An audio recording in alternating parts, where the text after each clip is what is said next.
कालू कौवा अपनी बीवी सोनी चिड़िया के साथ रहता था। वो लोग काफी गरीब थे। कालू कौवा मजदूरी करता था और सोनी चिड़िया दूसरों के घर में काम करती थी। उन दोनों के एक छोटी सी बच्ची थी, चंपा कौवी। एक दिन अचानक कालू कौवा की तबीयत बहुत ज्यादा खराब हो जाती है। कुछ दिन बीत जाने के बाद भी कालू कौवा की तबीयत ठीक नहीं होती है। अजी मैं कहती हूँ किसी अच्छे डॉक्टर से दिखा लो। बहुत दिन हो गए हैं लेकिन आपकी तबीयत तो ठीक ही नहीं हो रही है। मुझे तो बहुत डर लग रहा है। अगर आपको कुछ हो गया तो मेरा और बच्चे का क्या होगा? अरे पगली, फालतू की टेंशन मत ले, मुझे कुछ नहीं होगा। हम लोग कल ही चलेंगे डॉक्टर के पास और मैं अपना चेकअप करवा लूँगा। उसके बाद कालू कौवा और सोनी चिड़िया डॉक्टर के पास चले जाते हैं। डॉक्टर साहब कालू कौवा का चेकअप करता है। उसके बाद वो सोनी से बोलता है, ये बहुत कमजोर हो गए हैं, इसकी वजह से ये प्रॉब्लम हो रहा है। मैं कुछ दवाइयाँ लिख दे रहा हूँ, इन्हें टाइम पर देते रहिएगा और हाँ, इन्हें 15 दिनों तक आराम करने देना। उसके बाद सोनी चिड़िया वो दवाइयाँ लेकर अपने पति के साथ अपने घर चली जाती है। वो दवाइयाँ बहुत महंगी होती है। जब कालू कौवा देखता है कि वो दवाइयाँ इतनी महंगी है तो वो सोनी चिड़िया से बोलता है, सोनी ये दवाइयाँ तो बहुत महंगी लग रही है, तुमने इतने पैसे कहाँ से लाए? आप ठीक कह रहे हो, ये दवाइयाँ बहुत ज्यादा महंगी है। मेरे पास उतने पैसे नहीं थे, इसीलिए मैंने अपने सोने की अंगूठी बेच दी। आप ये सब दवाइयाँ टाइम से खाओ और जल्दी ठीक हो जाओ। मैं जा रही हूँ, आपके लिए खाना बना देती हूँ।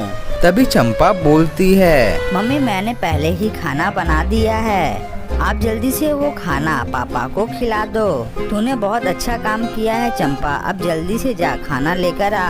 उसके बाद चंपा भोजन लेकर आती है। फिर सोनी चिड़िया कालू कौवे को भोजन करवाकर दवाई खिला देती है। आप आराम करो जी, डॉक्टर ने आपको आराम करने के लिए कहा है।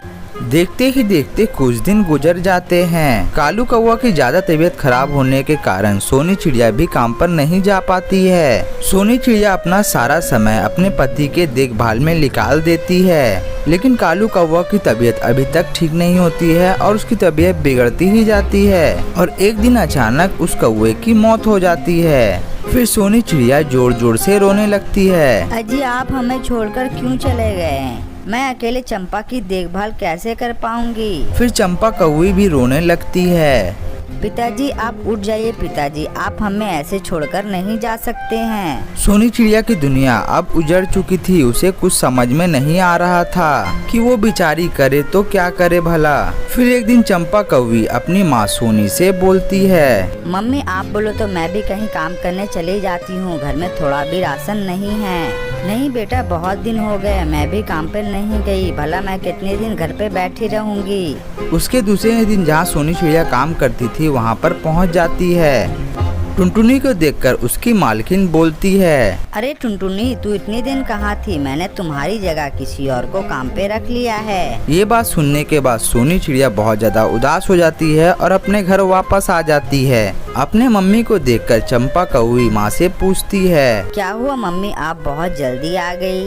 अरे बेटी क्या बताओ, मेरी मालकिन ने मेरी जगह किसी और को काम पे रख लिया है। मैं सोच रही हूँ कल से मिठाई बिक्री करूँ। उसके अगले ही दिन सोनी चिड़िया एक स्कूल के बाहर मिठाई की दुकान खोलती है। अरे मिठाई वाली आंटी, मुझे एक अच्छी सी मिठाई खिलाना। धीरे धीरे करके सारे बच्चे सोनी के दुकान से मिठाइयाँ खाने लगे।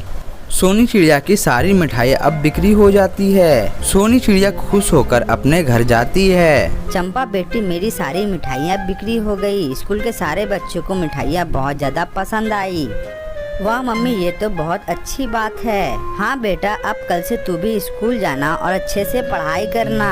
उसके बाद चंपा कौवी भी रोज स्कूल जाने लगी और वो पढ़ाई भी करने लगी। फिर दोनों माँ बेटी खुशी खुशी अपना जीवन बिताने लगे। और ये सुंदर सी कहानी यहीं पर समाप्त हो जाती है। और ये कहानी से हमें ये सीख मिलती है कि मुसीबत आने पर हमें किसी भी चीज का डटकर सामना करना चाहिए।